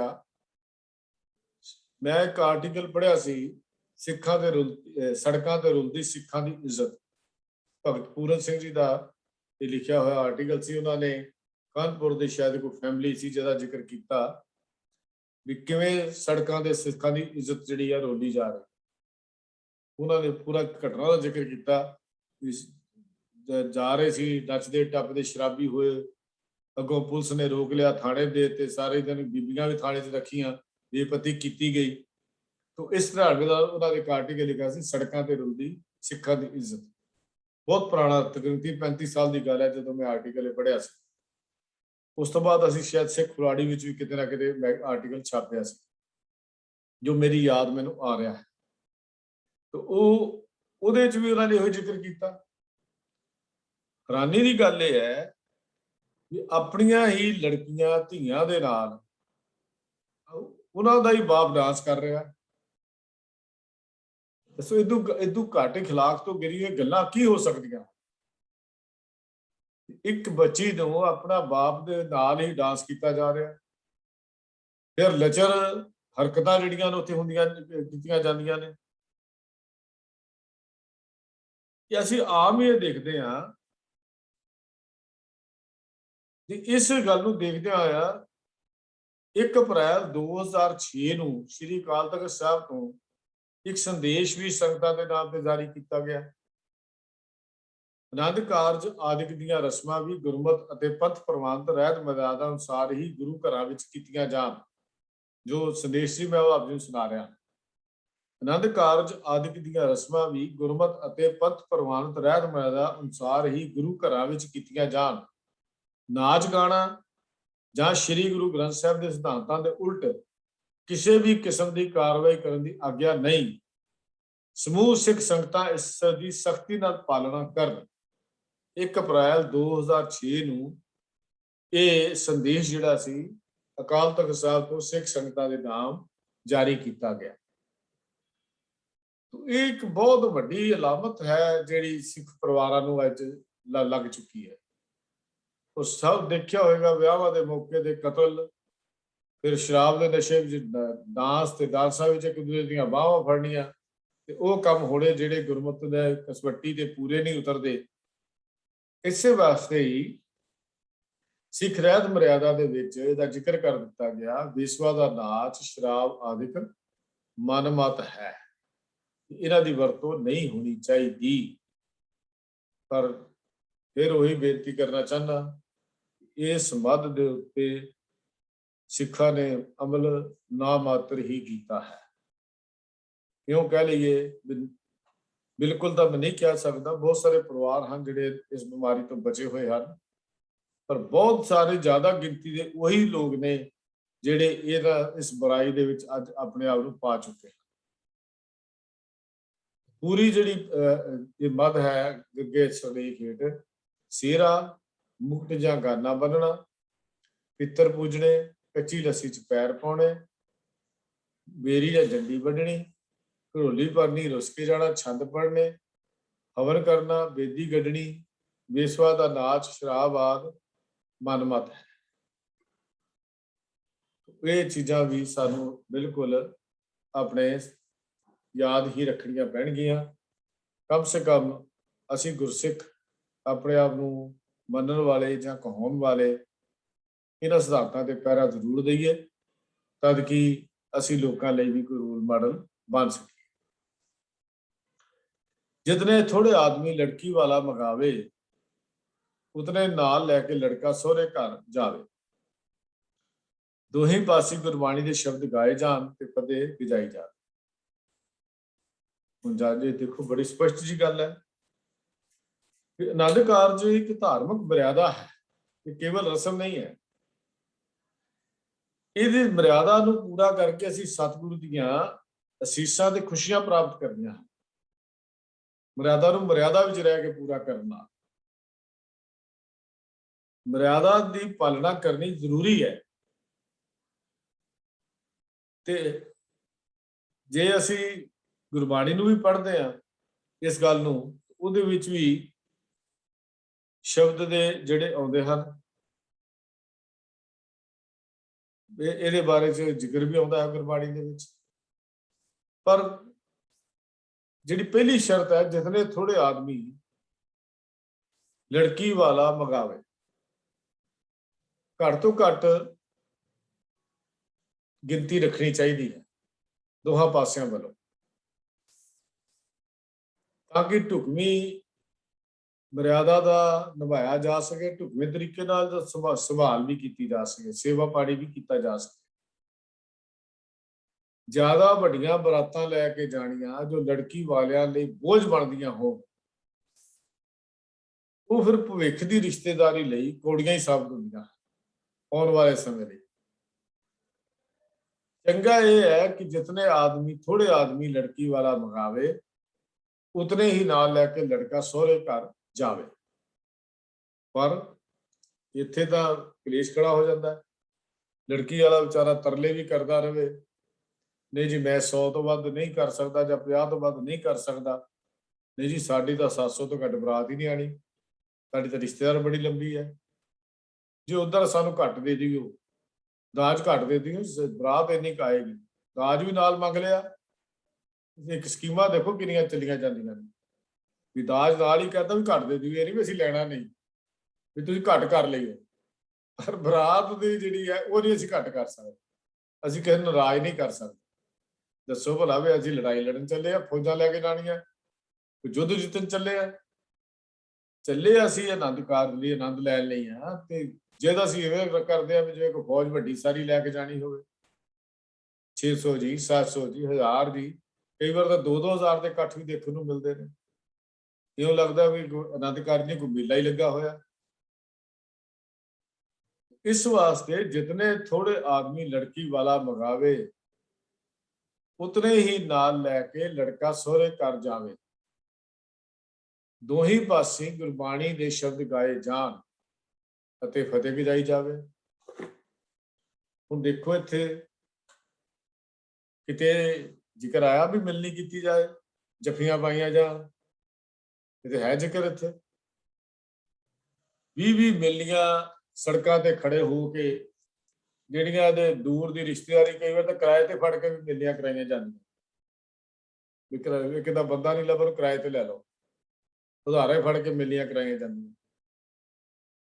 जिन्ना कचुंबर लड़की वालियां दा मिलनी दे वेले मुंदरियां पावे और कंबल देवे, फलाना करे वो करे, ये है तो कि लालच दी हद है, जबकि मिलनी का विधान ही है नहीं सिख रियात मर्यादा विच, किते किते मर्यादा नहीं।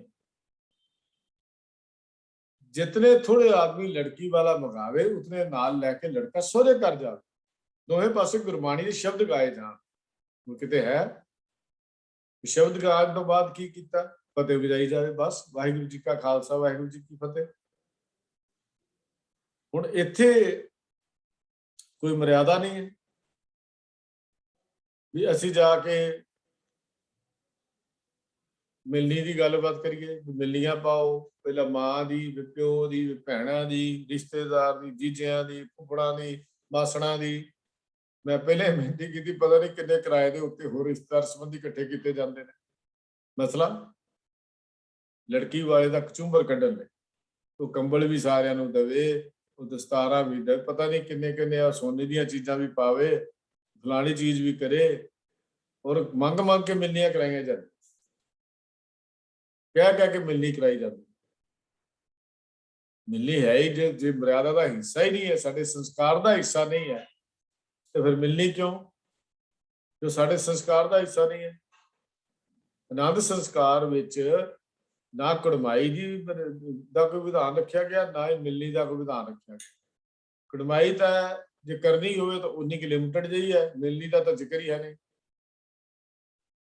ਵੀ ਕਿਤੇ ਮਿਲਣੀ ਕਰਨ ਦੀ ਮਰਿਆਦਾ ਹੋਈ ਹੋਵੇ। ਤਾਂ ਬੜੀ ਸਪਸ਼ਟ ਹੈ ਨਾ, ਦੋਨੇ ਪਾਸੇ ਗੁਰਬਾਣੀ ਦੇ ਸ਼ਬਦ ਗਾਏ ਜਾਣ ਅਤੇ ਫਤਿਹ ਗਜਾਈ ਜਾਵੇ।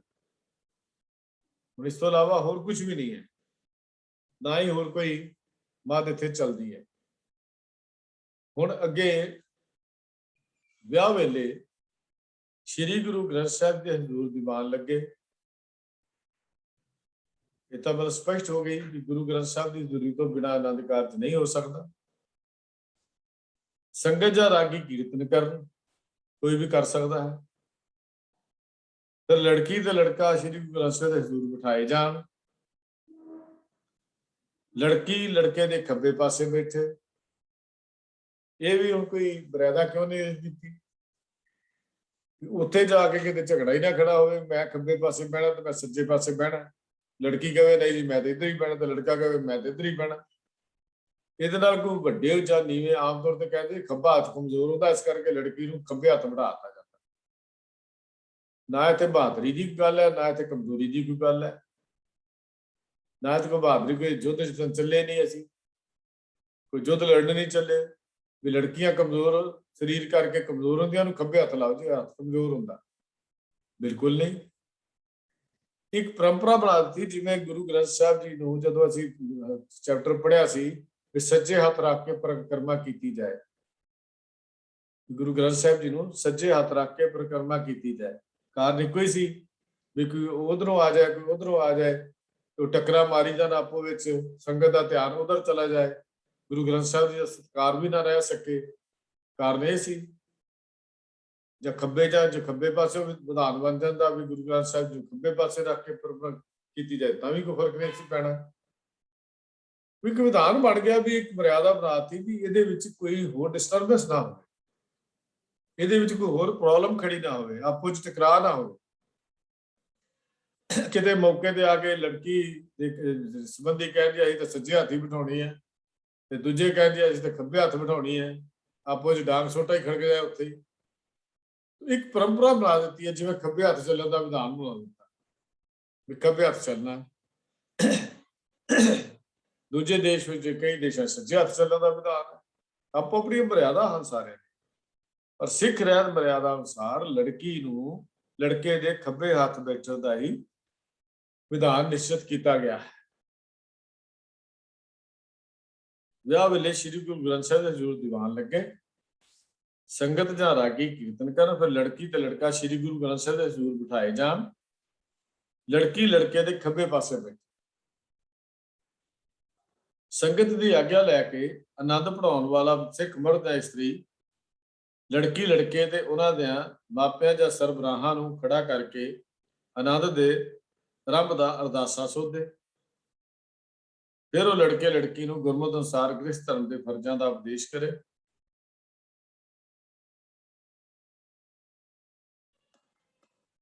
ਇੱਥੇ ਉਸ ਤੋਂ ਬਾਅਦ ਹੁਣ ਇਹਨੂੰ ਥੋੜਾ ਜਿਹਾ ਸਮਝਣ ਦੀ ਲੋੜ ਪਏਗੀ ਇਸ ਮੱਧ ਨੂੰ। ਆਨੰਦ ਕਾਰਜ ਪਹਿਲਾਂ ਸਵੇਰੇ ਆਸਾ ਕੀ ਵਾਰ ਦੇ ਕੀਰਤਨ ਵਿਰੁੱਧ ਆਮ ਤੌਰ ਤੇ ਆਨੰਦ ਕਾਰਜ ਕੀਤਾ ਜਾਂਦਾ ਸੀ, ਵਾਇਸ ਸੀ ਪਹਿਲਾਂ। ਚਲੋ ਫਿਰ ਇਹਦੇ ਚ ਵੀ ਛੋਟ ਮਿਲ ਗਈ ਵੀ ਆਨੰਦ ਕਾਰਜ। ਹਾਂ, ਇੱਕ ਗੱਲ ਹੋਰ ਕਹਿਣੀ ਚਾਹੁੰਦਾ ਵੀ ਆਨੰਦ ਕਾਰਜ ਜੇ ਥੋੜਾ ਬਹੁਤ ਅੱਗੇ ਪਿੱਛੇ ਵੀ ਹੋ ਗਿਆ ਤਾਂ ਉਹ ਅਧੂਰਾ ਨਹੀਂ ਹੁੰਦਾ, समय ਦੀ सिख धर्म में समय की कोई पाबंदी नहीं है जो इन्ने बजे करना, पर यह परंपरा इस करके बनी सी कि ਇਹਦੇ ਵਿੱਚ ਕੋਈ ਸਮੇਂ ਦੀ ਪਾਬੰਦੀ ਜਾਂ ਨਿਯਮ ਬਣਾ ਕੇ ਵਿੱਚ ਜਿਹੜਾ ਕਾਰਜ ਸਮੇਂ ਸਿਰ ਨਿਬੇੜਿਆ ਜਾ ਸਕੇ।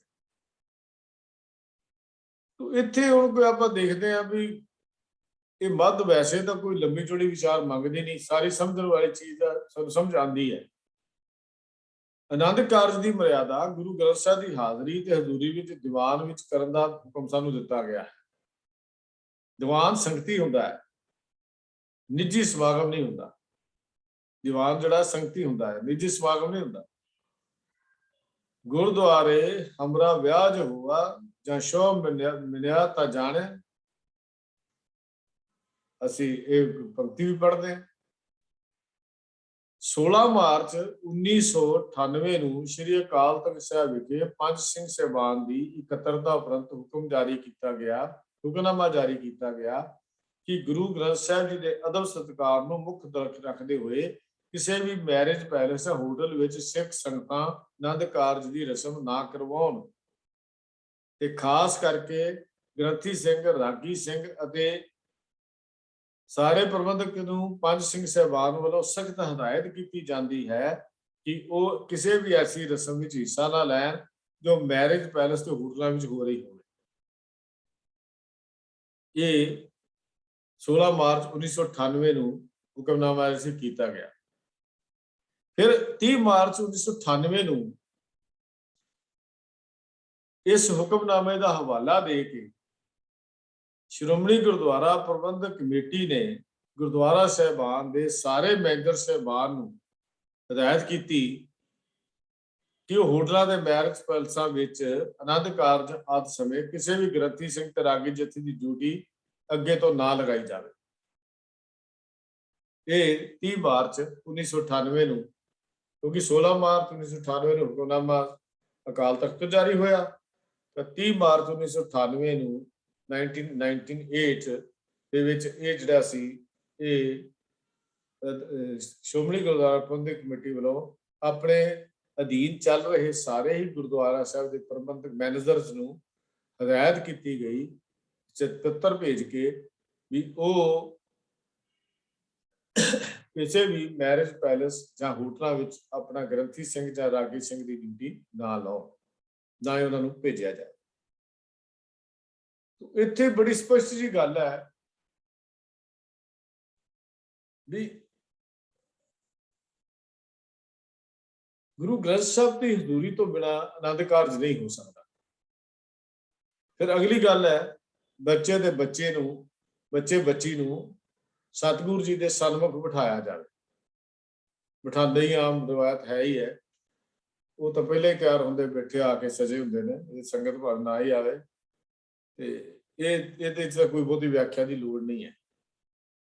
ਲੜਕੀ ਲੜਕੇ ਦੇ ਖੱਬੇ ਪਾਸੇ ਬੈਠੇ, ਇਹਦੀ ਆਗਿਆ ਲੈ ਕੇ ਆਨੰਦ ਪੜਾਉਣ ਵਾਲਾ ਸਿੱਖ ਮਰਦ ਜਾਂ ਇਸਤਰੀ ਲੜਕੇ ਤੇ ਉਹਨਾਂ ਨੂੰ ਮਾਪਿਆਂ ਜਾਂ ਸਰਬਰਾਹਾਂ ਨੂੰ ਖੜਾ ਕਰਕੇ ਆਨੰਦ ਆਰੰਭ ਦਾ ਅਰਦਾਸਾ ਸੋਧੇ। ਪਿੱਛੇ ਵੀ ਆਪਾਂ ਪੜ੍ਹਿਆ ਸੀ ਵੀ ਜਦੋਂ ਕਿਸੇ ਵਿਸ਼ੇਸ਼ ਵਿਅਕਤੀਆਂ ਲਈ ਕਾਰਜ ਹੋਵੇ ਤਾਂ ਉਹਨਾਂ ਤੋਂ ਇਲਾਵਾ ਬਾਕੀਆਂ ਨੂੰ ਉੱਠਣਾ ਜ਼ਰੂਰੀ ਨਹੀਂ। ਇੱਥੇ ਆਨੰਦ ਕਾਰਜ ਲੜਕਾ ਲੜਕੀ ਤੋਂ ਉਹਨਾਂ ਦੇ ਮਾਤਾ ਪਿਤਾ ਦੇ ਜਿਹੜੇ ਹਨ ਉਹਨਾਂ ਲਈ ਖੜੇ ਕਰਨ ਦੀ ਹਦਾਇਤ ਹੈ, ਬਾਕੀ ਸੰਗਤ ਨੂੰ ਨਹੀਂ। ਅਰਦਾਸਾ ਜਿਹੜਾ ਹੈ ਉਹ ਕੀਤਾ ਜਾਂਦਾ ਹੈ, ਜਿਹਨੂੰ ਅਸੀਂ ਆਨੰਦ ਕਾਰਜ ਦੀ ਆਰੰਭਤਾ ਦਾ ਅਰਦਾਸਾ ਕਹਿੰਦੇ ਹਾਂ।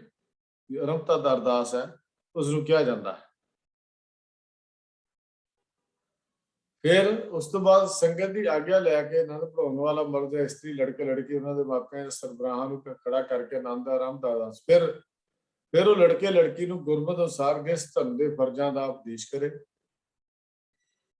ਬੜੀ ਜ਼ਰੂਰੀ ਚੀਜ਼ ਹੈ, ਇਹ ਬੜੀ ਇੱਕ ਜ਼ਰੂਰੀ ਚੀਜ਼ ਹੈ ਵੀ ਲੜਕੇ ਲੜਕੀ ਨੂੰ ਵੱਖਰੇ ਵੱਖਰੇ ਗ੍ਰਸਥ ਧਰਮ ਦੇ ਫਰਜ਼ ਜਿਹੜੇ ਹਨ ਉਹ ਸਮਝਾਏ ਜਾਣ, ਜਿਹੜੀ ਅੱਜ ਕੱਲ ਹੁੰਦਾ ਹੀ ਨਹੀਂ। ਅੱਜ ਕੱਲ ਤਾਂ ਕਹਿੰਦੇ ਭਾਈ ਸਾਹਿਬ 15 ਮਿੰਟ ਬਸ 15 ਮਿੰਟ ਲਾਇਓ, ਚੁਟਕੀ ਚ ਕਰਾ ਦਿਓ ਆਨੰਦ ਕਾਰਜ, ਚੁਟਕੀ ਚ। ਉਹ ਖਾਣ ਪੀਣ ਦੇ ਲਾ ਤੇ ਸਾਰਾ ਦਿਨ ਤੇ ਜਦੋਂ ਅਸਲੀ ਮਰਿਆਦਾ ਦਾ ਸਮਾਂ ਆਇਆ ਉਹਨੂੰ ਚੁਟਕੀ ਚ ਕਰ ਦੇ, ਐ ਮਾਰਨਗੇ ਨਾਲ ਤਾਂ ਚੁਟਕੀਆਂ ਮਾਰ ਕੇ ਦੱਸਣਗੇ ਐ ਕਰਕੇ, ਬਸ ਜੀ ਬਸ 15 ਮਿੰਟ ਚ ਕਰ ਦਿਓ ਬਸ। ਉਹਨਾਂ ਦਾ ਤਾਂ ਵਸ ਨਹੀਂ ਚੱਲਦਾ, ਕੋਈ ਰੈਡੀਮੇਡ ਹੁੰਦਾ ਤਾਂ ਉਹ ਵੀ ਲੈ ਲੈਂਦੇ। ਇਹ ਸਾਡੀ ਹਾਲਤ ਇੰਨੀ ਨਿਗਰ ਗਈ ਹੈ ਕਿ ਆਨੰਦ ਕਾਰਜ ਨੂੰ ਸਮਝੀਏ ਤਾਂ ਸਹੀ ਹੁੰਦਾ ਕੀ। ਇਹੋ ਹੀ ਕਾਰਨ ਅੱਜ ਘਰਾਂ ਵਿੱਚ ਝਗੜੇ ਕਲੇਸ਼, ਇਹ ਸਾਨੂੰ ਸਮਝ ਨਾ ਹੋਣ ਕਰਕੇ ਸਾਰਾ ਕੁਝ ਹੋ ਰਿਹਾ। ਜਿਸ ਕਾਰਜ ਨੇ ਸਾਨੂੰ ਆਨੰਦ ਤੱਕ ਲੈ ਕੇ ਜਾਣਾ ਸੀ, ਉਹ ਕਾਰਜ ਵਿੱਚੋਂ ਆਨੰਦ ਕਿਉਂ ਨਹੀਂ ਪੈਦਾ ਹੋਇਆ? ਕਿਉਂਕਿ ਅਸੀਂ ਕਾਰਜ ਮਨ ਲਾ ਕੇ ਕੀਤਾ ਹੀ ਨਹੀਂ, ਸਿਰਫ ਇੱਕ ਰਸਮ ਨਿਭਾਈ ਹੈ, ਮਰਿਆਦਾ ਨਹੀਂ ਨਿਭਾਈ। ਰਸਮ ਤੇ ਮਰਿਆਦਾ ਦਾ ਫਰਕ ਹੈ। ਅਸੀਂ ਲੋਕਚਾਰੀ ਕੀਤੀ ਹੈ, ਗੁਰੂਚਾਰੀ ਨਹੀਂ ਕੀਤੀ, ਇਸ ਕਰਕੇ ਸਾਰਾ ਚੱਕਰ ਪੈ ਗਿਆ। तो कहने का मकसद सिद्धा स्पष्ट है, ये सारी गल जिहड़ी अगे लिखी हुई है वो असी जिवें जिवें अगे पढ़ांगे सारा कुछ आ जाएगा।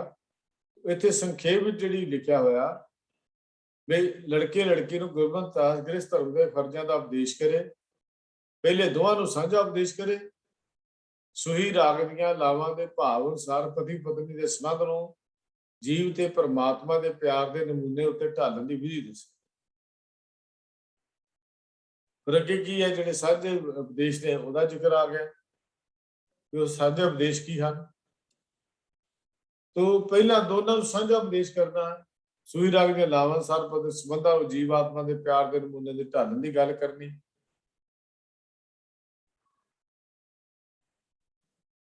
हुण इत्थे दसना की है, इत्थे दसना गृहस्थ की महत्ता की है, उपदेश की करना है। सिख मत विच गृहस्थ की भारी महिमा दसी गई है, वडियाई दसी गई है।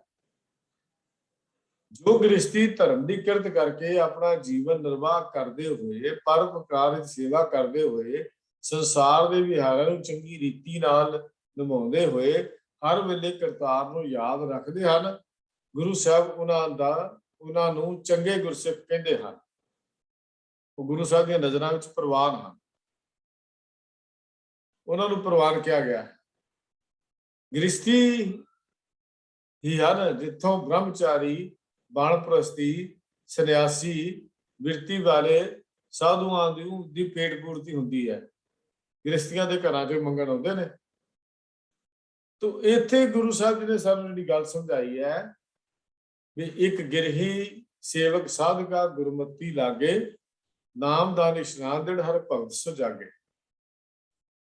फिर असीं सुखमणी साहब जी पढ़ते हैं, अंदन कीर्तन केवल बख्यान गृहस्थ में सोई निर्वाण, नानक सतगुर भेटिया पूरी होवे जुगत, हसंदिया खेलंदिया पैनंदिया खावंदिया विचा होवे मुक्त। ये भी सानूं गुरु उपदेश है। गृहस्थ त्याग के जीवन बतीत करने वालियां नूं खुआरी हुंदी है। गुरु पातशाह जी ने यह भी गल उच दसी है, रामखड़ी राग विच जतन करे बिंद किवें ना रहाई, मनुआ डोले नरके खाई। लख जतन कर लवे तां भी उहदी गल नहीं बन सकती। भाई गुरदास जी जो व्याख्या करते ने उन्होंने तो कमाल ही कर दी, उन्होंने पूरा कवित जिहड़ा सी वो लिख दिता। 376 नंबर कवित की आखिरी पंक्तियां आउंदियां ने, ज्ञानन में ज्ञान और ध्यानन में ध्यान गुर, सगल धर्म में गृहस्थ प्रधान है। उत्थे भी गल समझा दी। तो इत्थे जिहड़ी है उस उपदेश की गल कीती है, गृहस्थ धर्म की की महानता है, वो सारा बच्चे बच्ची नूं गल समझाई जाए, पर सुनने को तैयार होए तो तां ही है। जब सुनने नूं तैयार ही कोई नहीं हुंदा तो फिर असीं मर्यादा नूं निभा किवें सकदे हां, दस किवें सकदे हां। ਇਹ ਤਾਂ ਬੰਦੇ ਚੱਟੀ ਭਰਨ ਲਈ ਅਸੀਂ ਆਨੰਦ ਕਾਰਜ ਲਈ ਆਉਂਦੇ ਹਾਂ। 10 ਮਿੰਟ ਆਏ 5 ਮਿੰਟ ਆਏ ਜੀ ਫਟਾਫਟ ਕਰ ਦਿਓ, ਸਾਡੇ ਪੈਲਸ ਸੀ ਉਧਰ ਉਡੀਕਦੇ ਹੋਣਗੇ ਮਹਿਮਾਨ ਨੂੰ। 10,000 ਦੀ ਫੌਜ ਲੈ ਕੇ ਜਾਂਦਾ ਤੇ ਉੱਥੇ ਬੰਦੇ ਆਨੰਦ ਗੁਰਦੁਆਰੇ 'ਚ 20 ਨਹੀਂ ਬੈਠੇ ਹੁੰਦੇ। ਇਹ ਹਾਲਤ ਸਾਡੀ ਅੱਜ ਹੋ ਗਈ ਹੈ ਵੀ ਜਿਹੜਾ ਕਾਰਜ ਮੇਨ ਸੀ ਉਦੋਂ ਅਸੀਂ ਮੂੰਹ ਮੋੜ ਲਿਆ, ਤੇ ਜਿਹੜਾ ਕਾਰਜ ਦੁਨੀਆਦਾਰੀ ਦਾ ਸੀ ਉਹਦੇ 'ਚ ਅਸੀਂ ਚਿੱਤ ਜੋੜ ਲਿਆ। ਇਹ ਜਿਹੜੀ ਉਪਦੇਸ਼ ਦੀ ਗੱਲ ਹੈ, ਇਹ ਜ਼ਰੂਰੀ ਚੀਜ਼ ਹੈ ਜੋ ਗ੍ਰਸਥ ਦੇ ਜੀਵਨ ਨਿਰਵਾਹ ਦੇ ਉਪਦੇਸ਼ ਜਿਹੜੇ ਦੱਸੇ ਜਾਣ। तो इस अनुसार ही ਅਸੀਂ ਕੱਲ ਫੇਰ ਇਹਦੀ ਅੱਗੇ ਵਿਚਾਰ ਨੂੰ ਅੱਗੇ ਤੋਰਦੇ ਹੋਏ ਸੂਹੀ ਰਾਗ ਦੀਆਂ ਲਾਵਾਂ ਜਾਂ ਹੋਰ ਵਿਚਾਰ ਜਿਹੜਾ ਹੈ ਉਹ ਅੱਗੇ ਕਰਾਂਗੇ। ਅੱਜ ਦੀ ਕਲਾਸ ਵਿੱਚ ਵਿਚਾਰਾਂ ਕਰਦਿਆਂ ਹੋਈਆਂ ਬੇਅੰਤ ਭੁੱਲਾਂ ਦੀ ਆਪ ਪਾਸੋਂ ਖਿਮਾ ਚਾਹੁੰਦਾ ਹਾਂ ਜੀ। ਪਿਆਰ ਸਤਿ ਫਤਿਹ ਦੀ ਸਾਂਝ ਕਰੋ। ਵਾਹਿਗੁਰੂ ਜੀ ਕਾ ਖਾਲਸਾ, ਵਾਹਿਗੁਰੂ ਜੀ ਕੀ ਫਤਿਹ।